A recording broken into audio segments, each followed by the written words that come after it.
Well, some of the largest wedding planning resources in the country are taking steps to distance themselves from plantation weddings. News 15's Cassie Sherm looks into the push that has many people here in Louisiana and the South torn. It's historic plantations like this one here where many Southern brides choose to say I do. But for some, they say it's the history behind these plantations that makes this area a bad setting for a wedding. For brides, it's very important to have the right area for their special day. And that search for the perfect location starts online. But plantation weddings are getting pushed back online where many brides begin the planning process. It started with an organization, Color of Change, pushing the idea that plantation weddings are not an appropriate spot to tie the knot. You know, the conversation around plantation weddings has been somewhat of a cyclical one, and spaces that were intentionally created so that our ancestors could be forced to work and do free labor. Being used as spaces for celebration has been a topic that we've discussed for a while. You know, no one would get married at a concentration camp, or it would be weird to have a wedding at ground zero. And so these are spaces that not only it's not that slavery happened to happen in these spaces were created for slavery. Now multiple large wedding planning sites are de-romanticizing plantation weddings.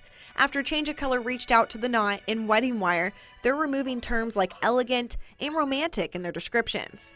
And it could be harder to find inspiration on Pinterest because they're limiting their searches for plantations in auto recommendations. Every detail is very important in a wedding, including the venue.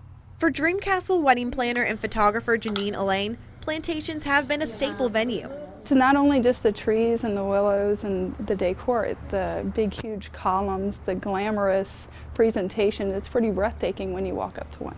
Every year, her schedule is full of couples wanting those large antebellum landscapes.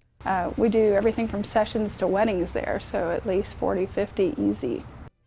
Now, News 15 asked Facebook what their thoughts are on this controversial topic. So far, 88% say they're okay with plantation weddings, while 12% say they aren't. Color of Change believes this conversation can lead to change. I think if these plantation venues were more honest about what actually happened in those spaces, we'd see a downturn in people actually getting married in them. But for Elaine, she doesn't believe this will make a huge difference for Southern brides. I don't think that would make a difference to a bride today, because brides want exactly what they want and how they want it. It's a controversial topic about a plantation's beautiful scenery and the ground's dark history that's hitting the wedding industry across the United States. In Baton Rouge, I'm Cassie Sherm. And Cassie reached out to more than 15 plantations across Louisiana to see what they thought of the changes, and none of them wanted to be included in this story. Now, we'd like to hear your opinion about the story. You can go to our Facebook page, News 15, and comment on the poll.